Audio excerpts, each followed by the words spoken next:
Hey everybody, Dr. White here with section 2.2 on mathematical expectation for a random variable.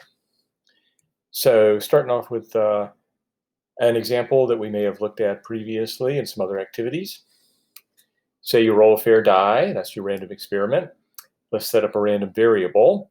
If it lands 1, you get $2. If it lands 2, 3, 4, or 5, you lose $3. Call that getting a -3. If it lands 6, then you win $15. You got a random variable there, capital X, what you win or lose, okay? And here's a little table for the probability mass function for capital X. So 1/6 chance of a 2, 4/6 chance of a -3, and 1/6 chance of a 15.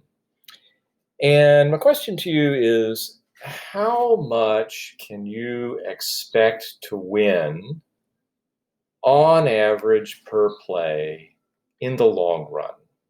If you just play this game a whole lot of times and you got, you won or lost some money each time and you averaged up the results, what would you get? Well, you can use your intuition on this. Let's say you play n times, where n is some large number. Since there's a 1 in 6 chance of 2, then you would expect to win $2 about n over 6 times. There's a 4 out of 6 chance of losing 3, so you'd expect to get a -3 about 4n over 6 times, 4/6 times n. And 1/6 times n would be about how many times you would get a 15 for this random variable. So your total winnings should come out to be somewhere around the neighborhood of n over 6 twos, 2 times n over 6. 4n over 6 -3s, -3 times 4n over 6. And 15 times n over 6 as well. That x there stands for times. So what would your average winnings be around? Well, you would just take your total winnings and you would divide by how many times you tried it, which is n. Notice that the n's will cancel, and you get 2 times 1/6 plus -3 times 4/6 plus 15 times 1/6. You get what we call a weighted average of the numbers 2, -3, and 1/6. It's not a straight up average. It's a weighted average. The weight is the probability for each of the 3 possible values of your random variable. So writing it for short, it's the sum for all x's in the sample space for the random variable of the value x times the probability of getting capital X to be exactly little x. So that's how we're going to define it formally. We'll define the mathematical expectation of some random variable capital X, and we'll write that as E of x. We'll say it as expected value of x. We'll define it to be that sum, that very sum. Another way we often write it is at mu, which is the Greek letter, for m, mu, mu. The reason we use mu is that reminds us of the word mean, and means are another word for averages. And an expected value is like a long run average for trying a random variable a lot of times. Hey, x is a random variable, so x squared is a random variable. That particular function of x, the square of x, is a random variable as well. So it ought to have an expected value. And so the reasonable thing that seems like you ought to do is that you should do a weighted average of the possible values of x squared. And so the way that they define it in the book is just go ahead and do the sum over all of the x in the sample space for the random variable capital X of x squared times the chance of getting that particular value of x. And so the expected value of our random variable x squared would be that you see. And in the distance, in the background, I think you can hear the ice cream truck coming through the neighborhood.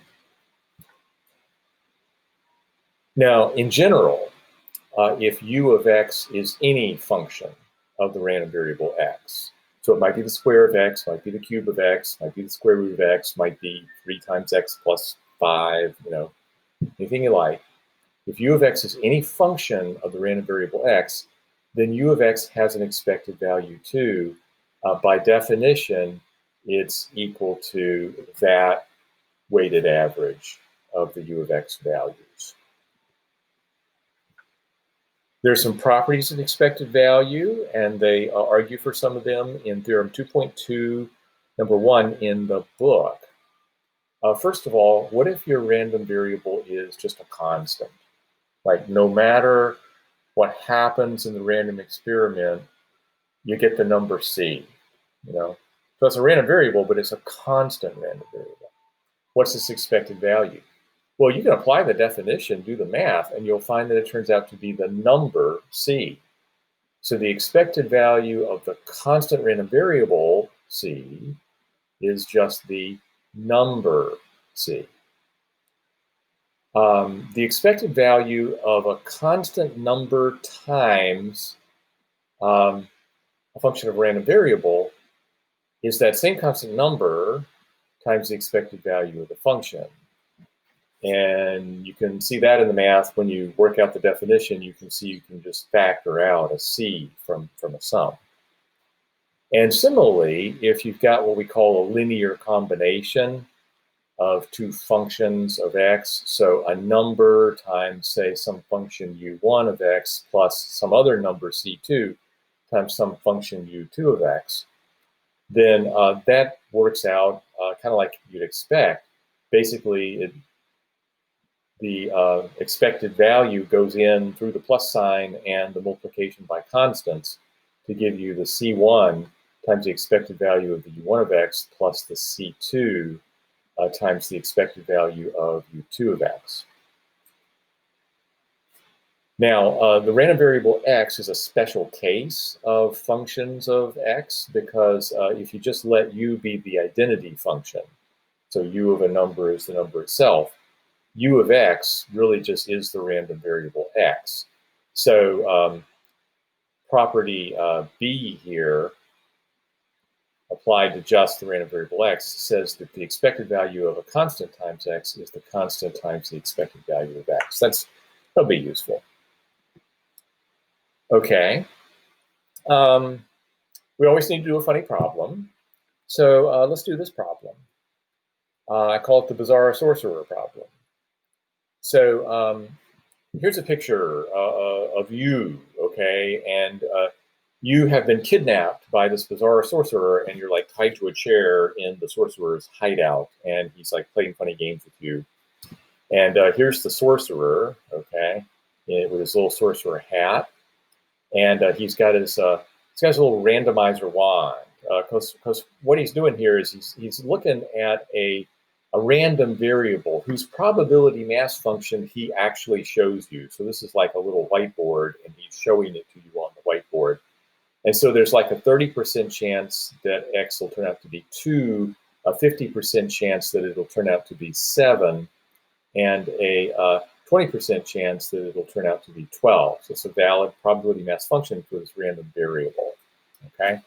And what he's going to do is make you guess what the random variable is going to turn out to be, okay? And you state your guess. And then he'll like wave his magic wand, and the random variable will be tried, okay? And so you'll come out with like either a 2 or a 7 or a 12 with these probabilities. It's as if he went to R and did the sample function, with this setup.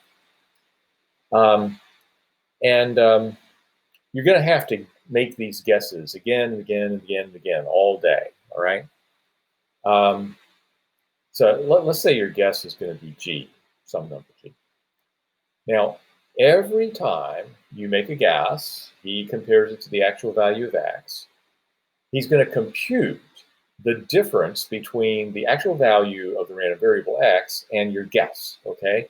And he's going to square that difference, okay? So this will always be some positive number. And then he's going to give you an electric shock to a machine he's got hooked up to your chair, which I didn't draw, okay? I just drew you in the chair, but there's like a machine. And it gives you an electric shock which is equal in voltage to the square of the value capital X that came out minus G, okay? And he's just going to do that again and again all day. So you're going to get a lot of shocks. But of course, you want to minimize the total amount of shocks. So that's equivalent to minimizing the average shock, per play of this bizarre game. So you want to minimize the average shock, all right? What should your guess G be? How can we think about this problem?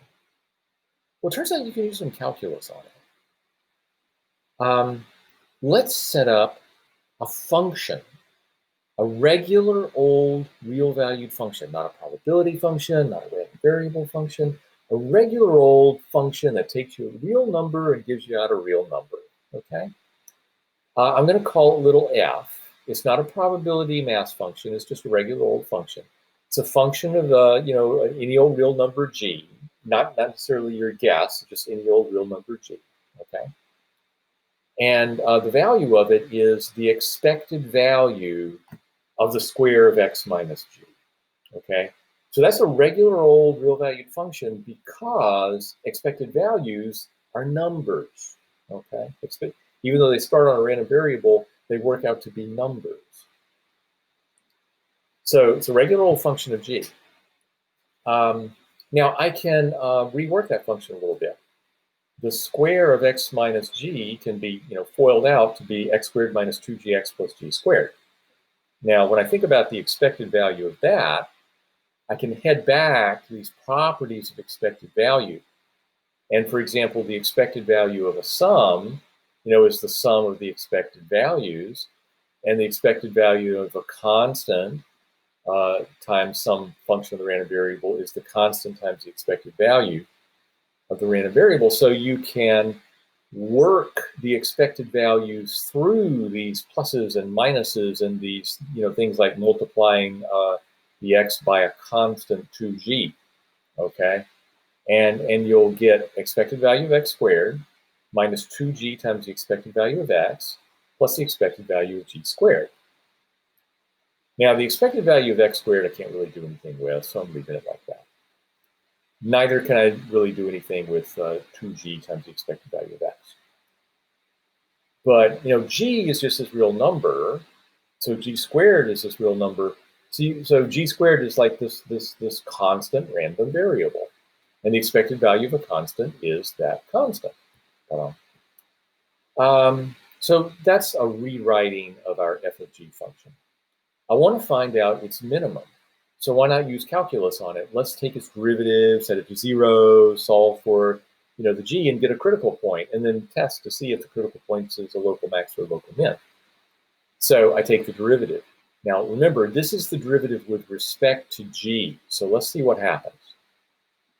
Expected value of x squared, that's a number. So it's a constant as far as like the variable g is concerned for this function. Therefore, its derivative has to be 0. Head over here. Now what we've got is the variable g for the function times a constant minus 2 times the expected value of x. So its derivative is going to be just the constant, right? Like the derivative of constant times x is just a constant. Now here's g squared. So as a function of g, its derivative is 2g. So there's an expression for f prime of g. Set the derivative to 0. Solve for g. You get g is expected value of x. So the expected value of x, that particular number, is the critical point for this function. It's a place where the derivative is 0 or undefined. Now, let's head to the second derivative test to see if we might be at a local max or a local min, or maybe we can't tell. So I need to take the second derivative of g. So let's head over here to the first derivative of g and take its derivative with respect to g. Well, this is a number, a constant as far as g is concerned. So its derivative is 0. This is 2 times g, so its derivative is 2. So no matter what real number g is, f double prime of g is true. That's positive. This function is concave up everywhere. And so its graph near the critical point, expected value of x, is kind of like the bottom of a parabola, concave up, and then it was flat at that one moment. And so we're looking at a minimum. The absolute min, actually, for this entire function, because of the concave up stuff and no other critical points. The absolute min is actually at the expected value of x. So for the smallest expected shock, you should guess the mean of this random variable. And gee, I wonder what that is. So I'm a lazy person. I don't even want to do it in my head. I'm just going to go, I always like to have R on hand. And I'm just going to go and compute that. So it was 2 times 0.3 plus, was it 7 times 0.5 plus 12 times 0.2, I believe it was. Let me be super sure. Yes. Okay. So I'll just press enter here in the console. 6.5. So that's what I should guess every time. That's what I should guess every single time. 6.5. So I'm going to be wrong every single time. Sometimes I'm going to get 6.5 minus a 2, which is 4.5. Square that, and that's somewhere around 20 or so. 20 volts a shock. That'll happen about 30% of the time. About 50% of the time, I'll only be a little bit off. It'll be like half a unit low in my guess. So I'll get half squared is 1/4 of a volt a shock. And then here I'm like 5.5 low, and I'm going to be like, whoa, getting like more than 25 units worth of shock. But that's 20% of the time. So even though, but this is the key. Even though I'm getting shocked every time, I'm always wrong. I'm strategically wrong by just the right amount, so as to make my total shock over the day probably, as low as it could ever be. For any other strategy, I could not expect any lower amount of total shock because the expected value of the shock each time is at its minimum. So that would be the rational guess for me to make under that kind of situation. So I know it sounds like just some kind of bizarre made-up thing that math teachers make up, but really this problem opens up a whole new door to thinking about how to act under uncertainty. In fact, there's a whole field of mathematics built on probability theory called decision theory that tries to give sort of mathematically justified ways of making decisions under uncertainty. And typically what will be involved, is some kind of what we call a penalty function. A function that assigns a penalty for being wrong and like more penalty for being more wrong. And that's what's really going on here. That capital X minus g squared is a penalty function that the sorcerer is using for you. And under that penalty function, you can mathematically figure out what the best guessing strategy is, by minimizing its expected value. If it had been a different penalty function, it would be a different quantity, not necessarily the mean of the random variable. That would be your best strategy. In fact, if you look at the exercises in the book, they will ask you to actually argue that if the penalty function is just the absolute value of this difference instead of a square, then what we call the median of the distribution is your best strategy. But we haven't defined the median of the distribution yet. We'll do that later. So anyway, cool example. Here's another nice one. This is just example 5 in section 2.2. So I'll just repeat it here because I think the computation is really kind of illuminating. Say that here's your random experiment. You just flip a coin repeatedly until it lands heads. And let's say that it might be a weighted coin. The chance of heads is p on each flip, where p is just some probability between 0 and 1. And let's get a random variable out of this. Let's let x be the number of flips that you need, including that last flip that is your head. Okay, so like it could go like tails, tails, tails, heads, and that's a total of 4 flips. X would be 4. You got the idea? Okay. Let's find the probability mass function for this little discrete random variable. Well, first of all, notice that its possible values are just the natural numbers. You got to do at least 1 flip to get heads. You could take 2 flips, tails, heads. You could take 3, tails, tails, heads, and so on and so on. So possible values, the sample space for the random variable is the natural numbers. Now, what's the chance that it takes a total of x flips? Well, for it to take a total of little x flips, you've got to have x minus 1 tails, and then you got to get a head, okay? So that's the and of x events. Tail on the first flip, tail on the second flip, all the way up to tail on the x minus first flip, and then heads on the x flip. And those events are independent because we're flipping a coin, and the coin doesn't, behave differently depending on how it flipped in the past. So you get to multiply probabilities, and what you get is a bunch of 1 minus p's, because that's the chance of tails each time, times the p chance of heads. And so that works out to 1 minus p to the x minus 1 power times that p at the end. Now, I'm just going to let q be 1 minus p so I can write things a little bit shorter.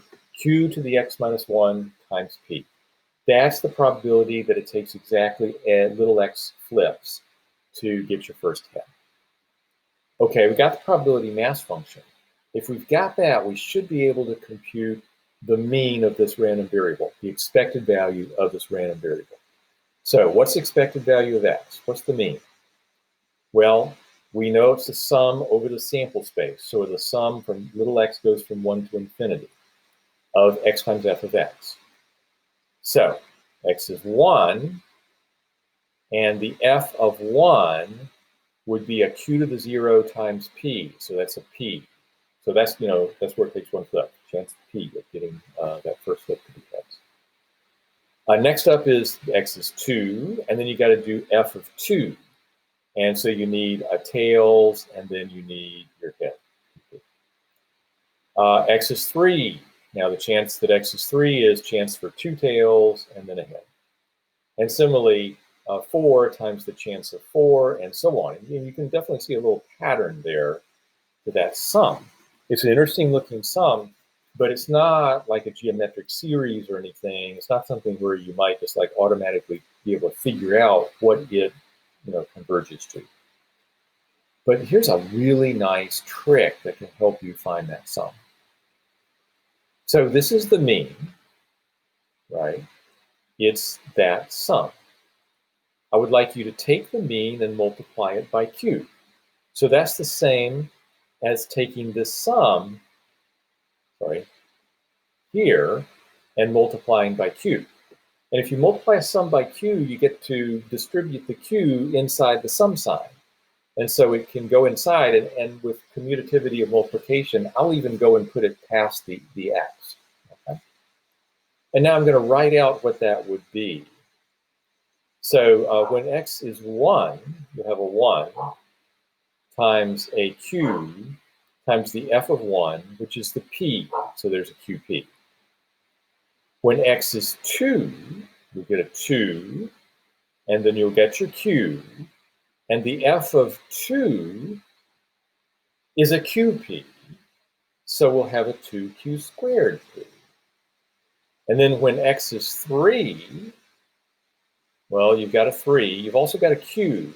And you got your f of 3, which is tails, tails, heads, so another q squared p. That's a total of 3 q's with your p. So you get a 3 q cubed p. And next up, you're going to get a 4 q to the 4th p, and so on. So now I want you to think about like this versus this. I have cleverly written down matching terms underneath each other because my plan is to take this equation, mu equals that sum, and this second equation, q mu equals this other sum, and subtract those two equations. So when I do that, on the left, I'm going to get mu minus q mu. And on the right, I'm going to get a bunch of cancellation. I'm still going to have my 1 times p. That's written as a p here, okay? But the 2qp minus the qp is just going to be a 1qp. And the 3q squared p minus the 2q squared p is just going to be a 1q squared p. And when you look at it, you see you're always going to have a 1 times your stuff. And so let's take a look at this sum, you know? That's a geometric series. It's this fixed term p multiplied by successively higher powers of a ratio term q, okay? In fact, you can write that sum as sum I goes from 1 to 0 of p times q to the I. Perfect standard geometric series. Now, does it converge? Yes, it does. Because remember, p's probability is between 0 and 1. So q, which is 1 minus p, is also between 0 and 1. And geometric series converge when the ratio term is less than 1 in absolute value. So we're fine. This is going to converge to the little constant doohickey over 1 minus the ratio term. So I've got mu times 1 minus q is p over 1 minus q. Now remember that actually 1 minus q is p, right? Because p is 1 minus q. So, sorry, q is 1 minus p. So p has to be 1 minus q. You can solve for each other and get that. So I'm just going to go ahead and replace the 1 minus q's with p's, and I get mu p is p over p. Can you believe I actually somehow was able to mess that up for a moment? And so p over p is a 1. And here's my mu p. So I got mu p is 1. And remember, I wanted to find mu, the expected value of x. So it's 1 over p. Huh. So that was a really clever trick to sort of bring a funny series down to a geometric series. But it leads to a fairly intuitive solution. Say p is 1/10. Say you only have a 1/10 chance of heads. Wouldn't you expect to have to flip 10 times to get ahead? Wouldn't you expect that you're going to get ahead about 1 out of every 10 times? And so you expect 10 times to get to your first head. And sure enough, 1 over 1/10, would come out to a 10. So no surprise there on the answer. What's really interesting is the way we got to it. And of course, it brings up a question. It's like, man, this is so early on, and these are such simple random variables, and we're having to be so clever to find stuff out about them. Are we clever enough to do this subject? Is there a more systematic way for us to work than just the cleverness like this? As fun as that is, it's a little scary to have so few powerful tools at this point in our tool belt. But don't worry. We're going to introduce a really powerful tool in the next section that will make you feel like, when you're in calculus, when you first saw definite intervals for the first time and a fundamental theorem of calculus, and all of a sudden you could find areas under all kinds of bizarre curves very quickly. We're going to get a really powerful technique that helps us to understand how to find out more about random variables very generally and without so much cleverness all the time. So stay tuned for that for sure. That's all I've got for section 2.2, I think. I'll see you soon.